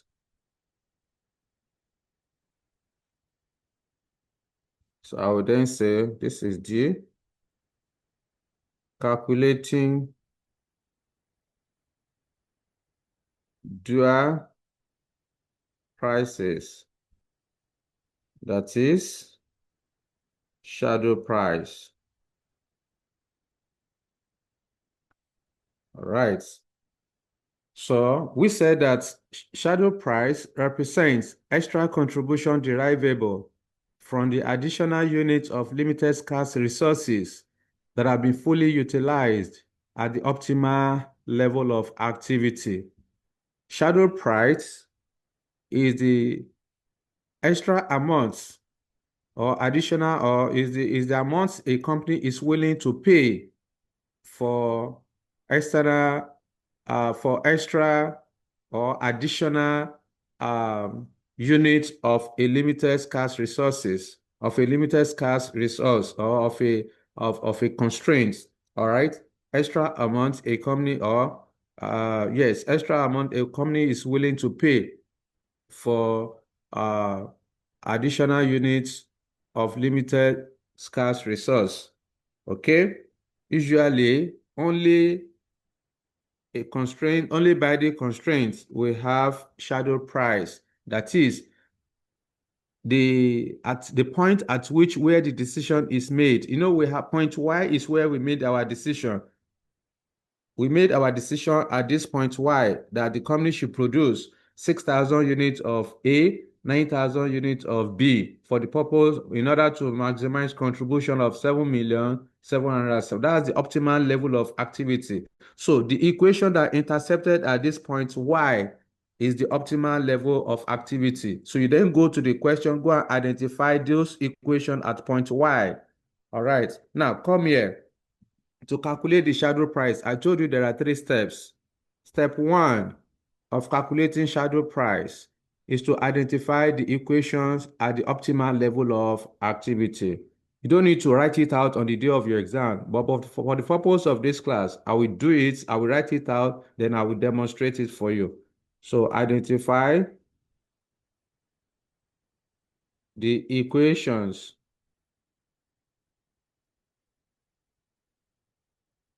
at optimal level of activity.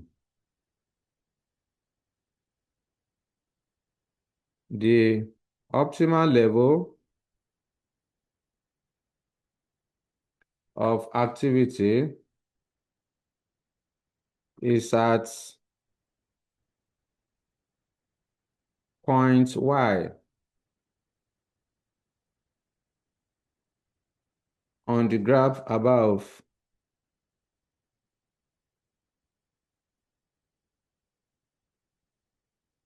Okay, so I can then say at point Y,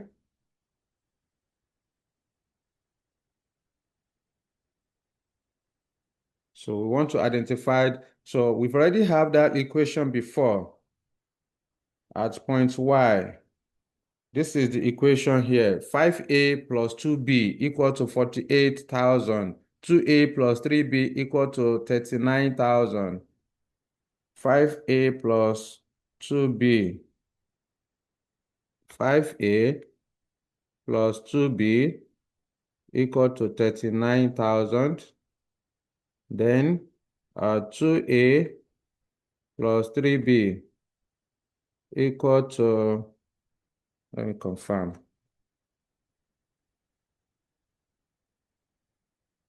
2A plus 3B equal to 39,000. 5A plus 2B, 48,000. There is 48,000, 39,000.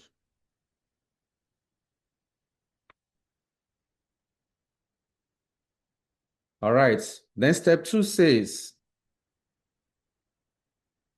because we are using dual method. Using the dual method. You can use dual method or increase the number of constraints by 1. So if you use dual method, so the second step under the dual method is to find the dual of the original problem. Okay? Dual, let me put it for you as a step. Find the dual of the original equations by find the dual of the original equation or transpose by changing row to column. All right. This is the original problem now. So we want to find the dual. Therefore, to do this, you then say original problem. The original problem is 5A plus 2B equal to 48,000. Then 2A plus 3B equal to 39,000. Then you need to include the contribution. The contribution margin of A is 612 plus contribution margin of B is 456. So this is the original problem. You then find the transpose of the original problem. So that is the dual. You then say dual problem. To get the dual problem, what are you supposed to do? You change row to column. That is, you find the transpose of the original equation. So the first row, this is the first row. We are going to change it to column. So here, to do this, here will be 5, 2, then 48,000. The second row, we change it to column. We convert it to column, which is 2, 3, then 39,000. The third row, change it to column. Here will be 6, 1, 2, and then 4, 5, 6. This is the dual. Now, everything about the original problem must change. Now you have changed row to column. The letter in the original problem is A and B. As you are finding the dual, it will turn to a different letter. So let's use X and Y. Let's use X plus 2Y. X plus 2Y, 3Y equal to 612. Naira, this is X plus, let me shift this one a little bit.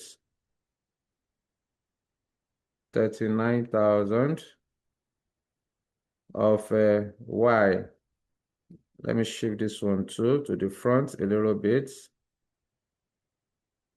Equal to 612, 456. Okay. That's it. So this represents the dual problem. Before, the original problem, we are maximizing contribution. As you are moving to dual now, you are going to minimize cost. You will see that our contribution margin before 612,456 has turned to constraint now. The constraint before has turned to cost. So that's how to find the dual. Then step 3 says solve the dual simultaneously. Step 3, solve the dual problem simultaneously. So whatever we have as the result of our simultaneous equation will represent the shadow price. It's as simple as that. All right. So to do this, from my dual problem, I have 5x plus 2y equal to 612. Equation 1. 2x plus 3y equal to 456. Equation 2. Therefore, you multiply the first equation by 2. So 2 multiplied by 5x plus 2y equal to 612. Then multiply the second equation by 5. 2x plus 3y equal to 456. So here will be 10x plus 4y equal to 612 multiplied by 2.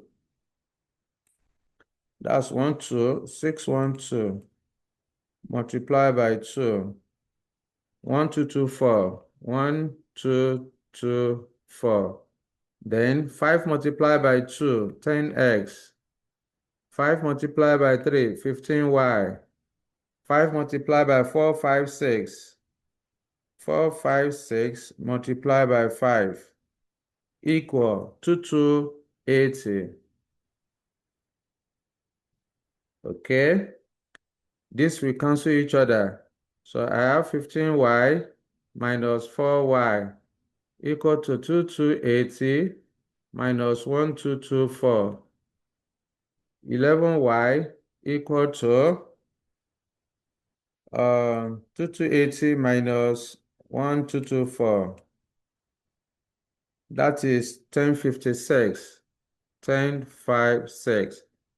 Therefore, y equal to 1056 divided by 11. So y equal to 1056 divided by 11. 96. That's 96 naira. Here is 96 naira. Then we move to, then substitute for y in equation 1. Anywhere you see y, you put 96 naira. So equation 1 is 5x plus 2y.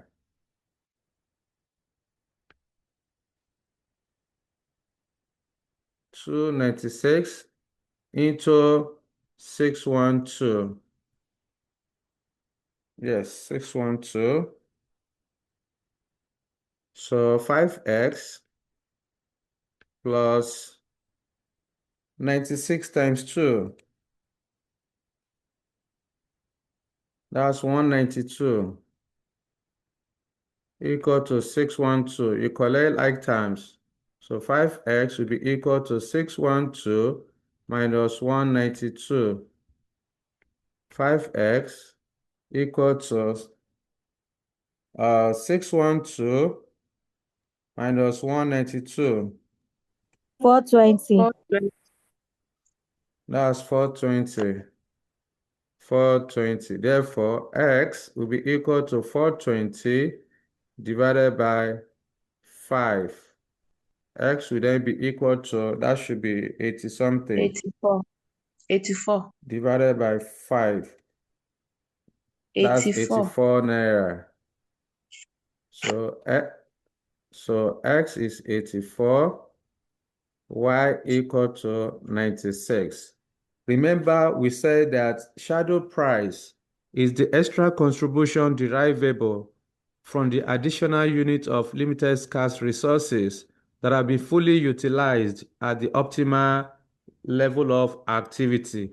This 84 and then 96 naira is the shadow price. So I would then come here, shadow price.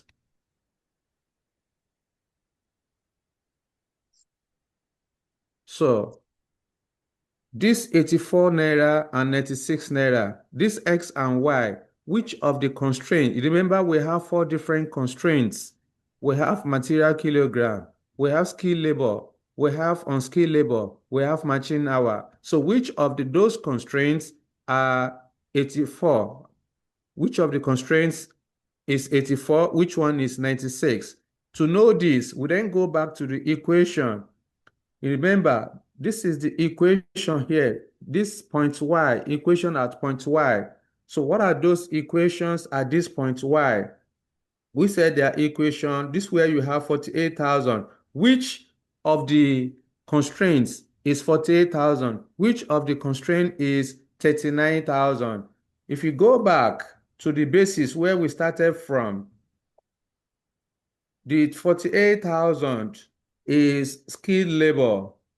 The 39,000 is an unskilled labor. Look at it here. From our linear programming model, you will see that this 48,000 is the skilled labor. The 39,000 is unskilled labor. So those are the activity level.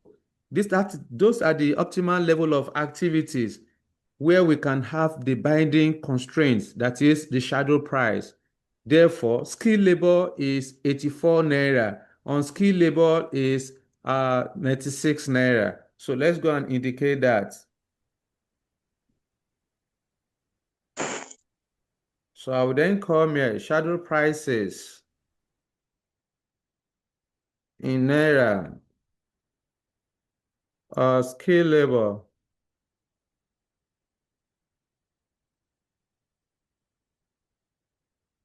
is 84 naira, then unskilled labor 96 naira. That's it.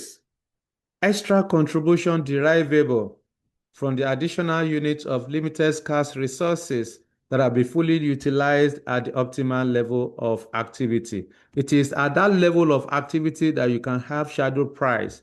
Any other one will not give you any figure. They are going to give you 0. If you put it into practice, if you try it, you are going to get 0.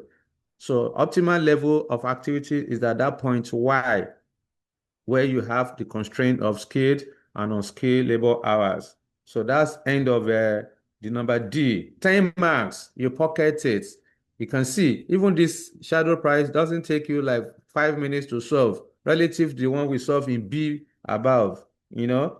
So that's what I said, that B is too small for 5 marks. All right, so now, to answer the number C and E, like I said, let me just use, once I'm done with this, that's where we're going to stop. We can't do CVP analysis today. Our time is already fast spent. So let me stop sharing this and then show you how to answer number C and E. So you just define, for that number C, you just define shadow price, then you explain the uses of shadow price. Let me open to our golden book and then use it to explain. Within the next few minutes, we are done with that. Let me share my screen. I was happy before that I'll be able to do cost volume profit analysis today, not knowing that this question will take long like this. Okay. Which topic is that? Linear programming. It should be before CVP. Linear programming. Yes. Should be this. Yes, this is the question. Now, for down number C, for the number C of the question, examiner is asking you to explain the concepts and significance of dual prices. So first thing first, you need to explain what is the shadow price? What do you mean by dual prices? If you don't understand the meaning of dual prices, you can't solve it correctly. You can't answer the question correctly. So dual prices simply means shadow price. Therefore, you just say that shadow price or dual price. I've already said, I don't just say dual shadow price. I've already put it in bracket that this dual prices, so the examiner is asking you, is the same thing as shadow price. And I then begin to explain. Don't just come here and say shadow price. Examiner did not ask you for shadow price, dual price. So you must be consistent with the requirement of the question. Okay, so you then say shadow price is described as the extra contribution derivable from the additional units of limited scarce resources that are be fully utilized at the optimal level of activity. It represents the amount a company is willing and ready to pay for the use of additional unit of a constraint. So extra contribution derivable.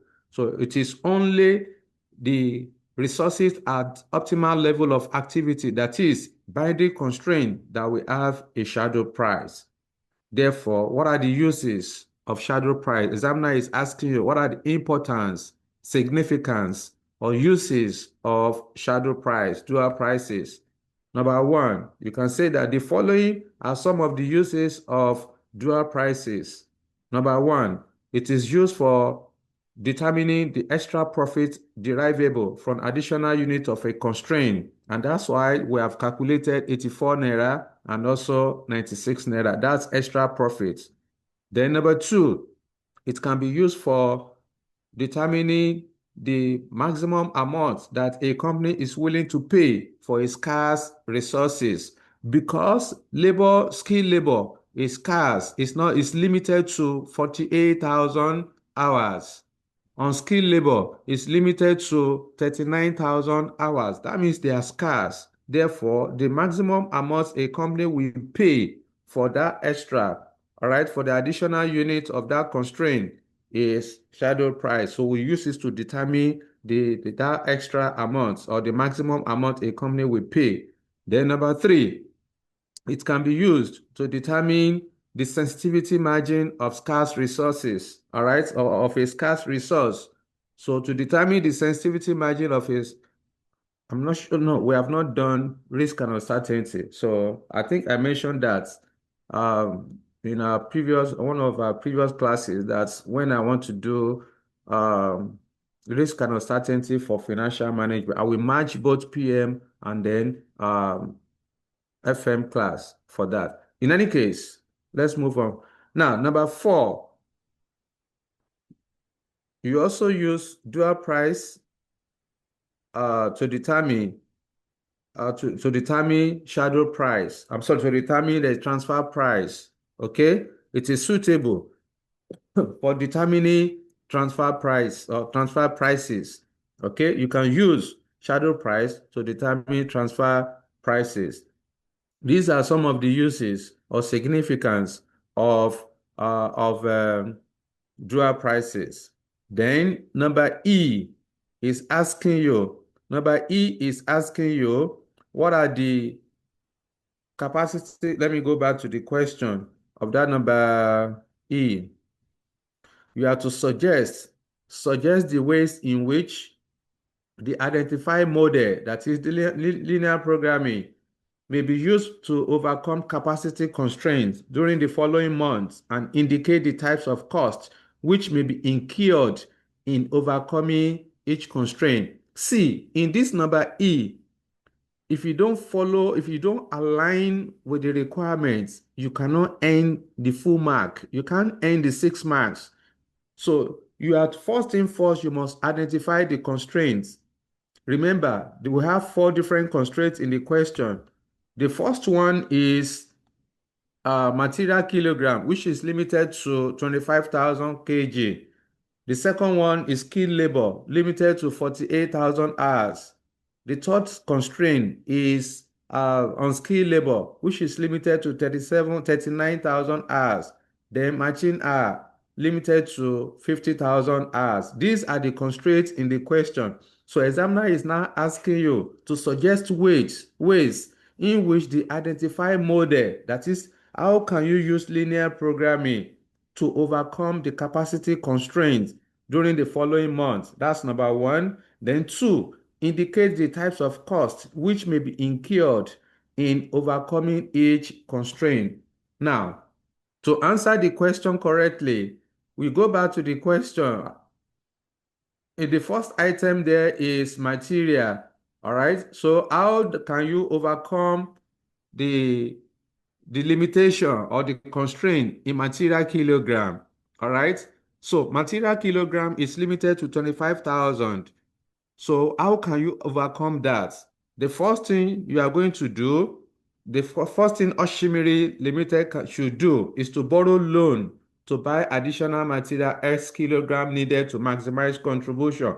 Because you don't have sufficient material to produce, that's why you cannot fully maximize contribution, because material kilogram is limited to 25,000 kg. So to overcome that particular issue, what do? You can borrow loan because you don't have money. That's why you are buying limited amount of material. So to overcome that, what do? You go and borrow loan. All right, you borrow loan and to purchase the required material to be able to take advantage of market condition, that is to maximize contribution towards profit. Now, this loan that you want to borrow, examiner is asking you what are the costs that the company will incur in order to overcome the constraint. The money that the loan that you have borrowed is not for free. The company is going to incur interest cost. Therefore, this may result in interest expense being incurred on the loan. I've answered that first one. The second one, instead of the company to be buying the material in the market, you can outsource it. You can give it to external supplier. So the second way of overcoming the capacity constraint is that Oshimiri Limited can outsource production capacity to a reliable supplier. However, if this is done, it may result to increase in production cost. Your production cost may go up. It may lower quality of the industrial varnish grades. We have grade A and B. That's number two. It can also result to loss of proprietary technology. Because Oshimiri has been producing grade A and B of the varnish polish, industrial varnish grades. All right.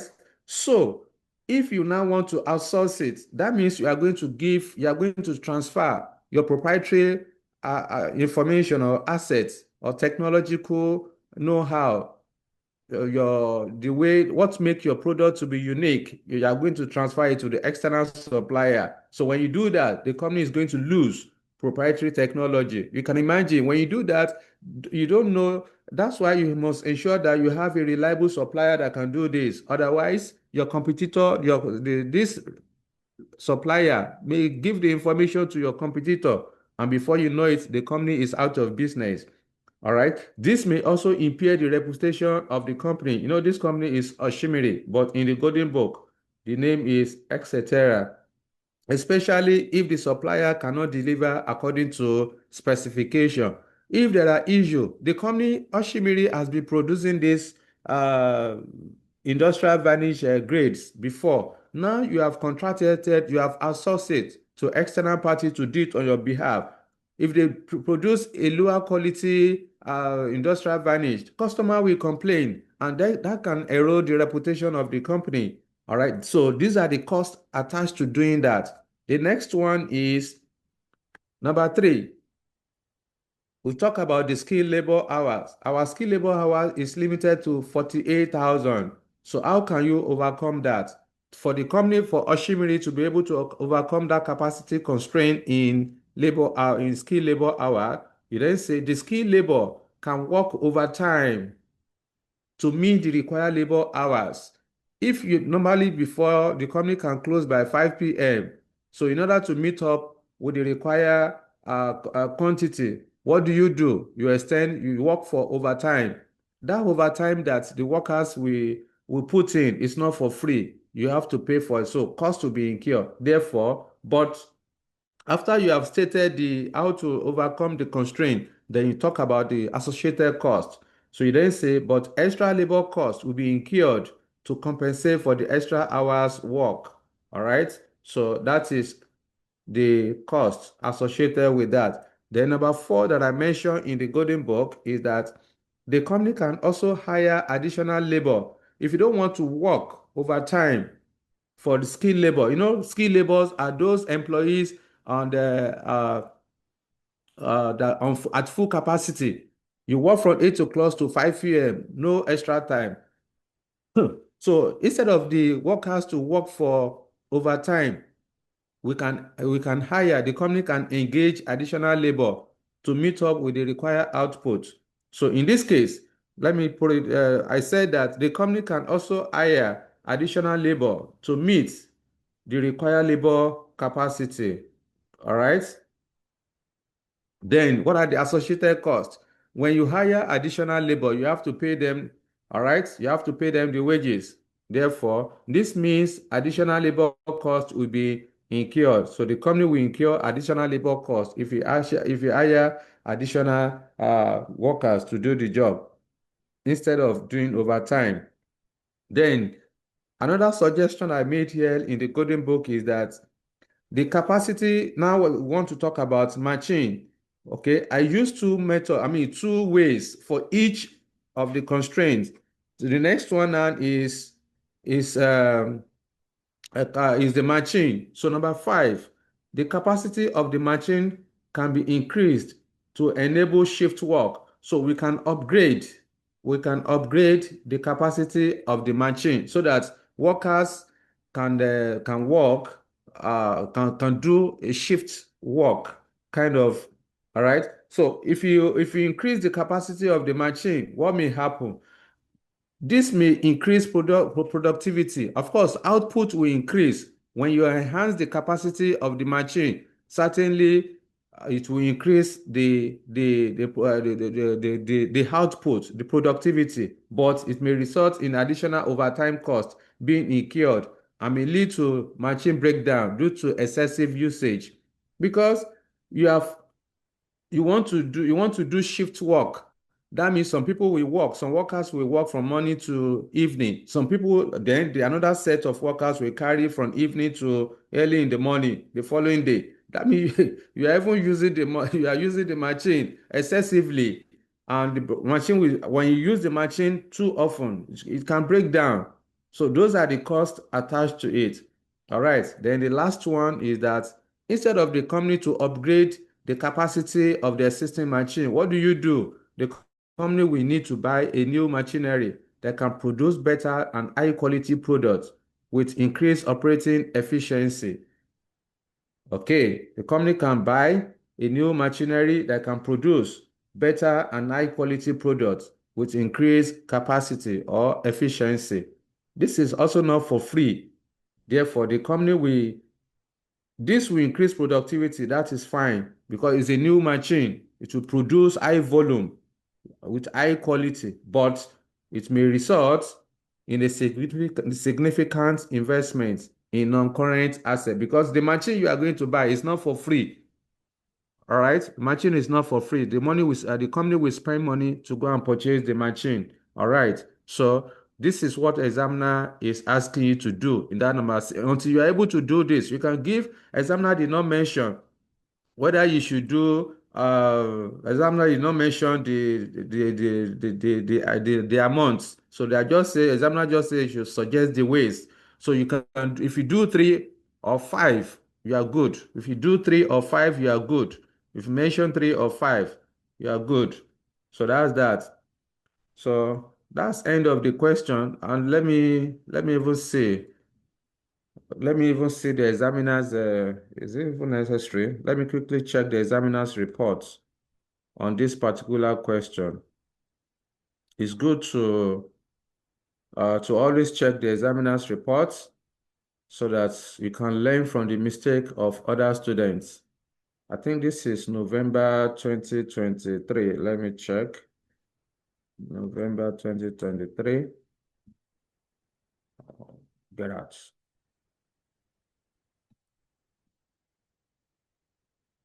Let me see.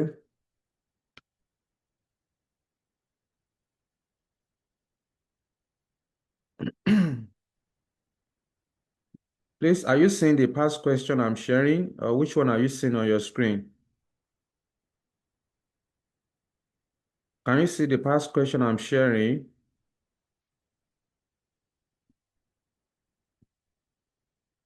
Yes, are you with me? Yes, sir. Can you see the past question I'm sharing, or you are still seeing the golden book? I want to be sure. The past We are question you seeing are sharing, sir. Yes. Okay, then that's fine. So I just want to show you the examiner's report. Yes, this is the question. This is examiner's report. You are told that question 1 is a compulsory question. This question tested candidates' understanding of linear programming in capacity decision-making and dual pricing in situations where there are limiting and non-limiting equations. Being a compulsory question, most candidates attempted the question. However, performance was average. Note that performance was average, meaning that most of the students score just 50. That's why examiner said performance was average out of the 50% out of the 30 marks. That is roughly around 15 marks out of 30.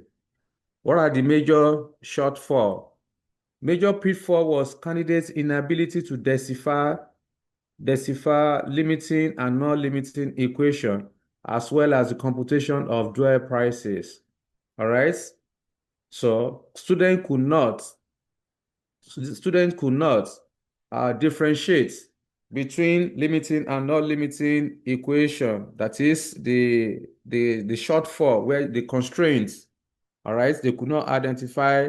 They are unable to identify the constraints in the question, and then of course they can't determine the dual prices.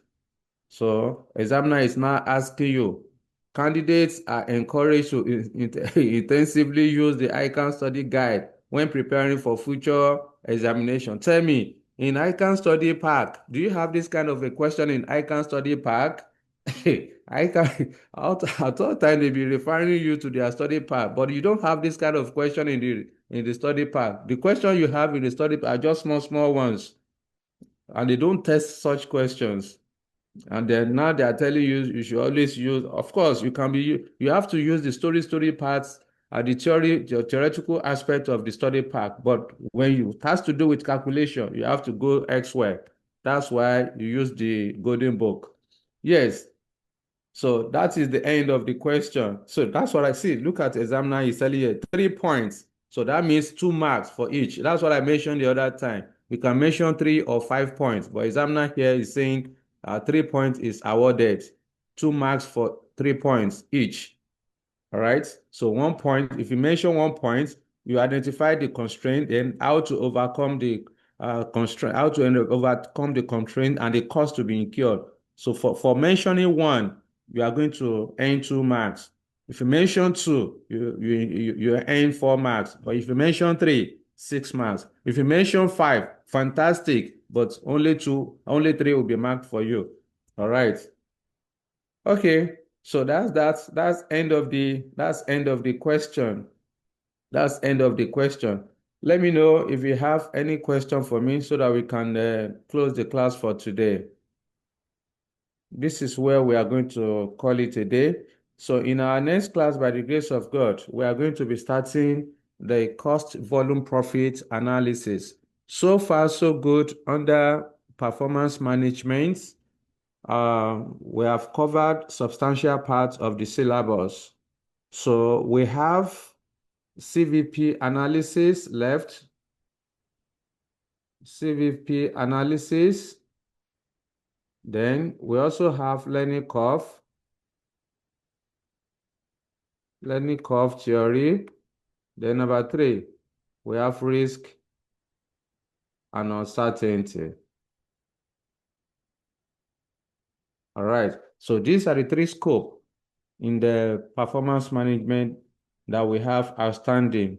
Certainly, we are going to complete it before the official closing period, this diet.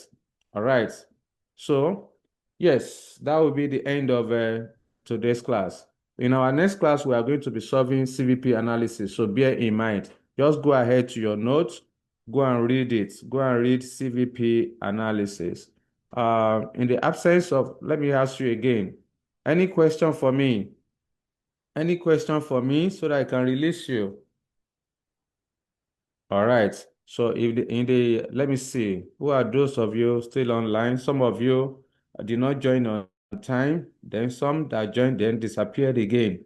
So I can still see Idrisu was one of the first joiners.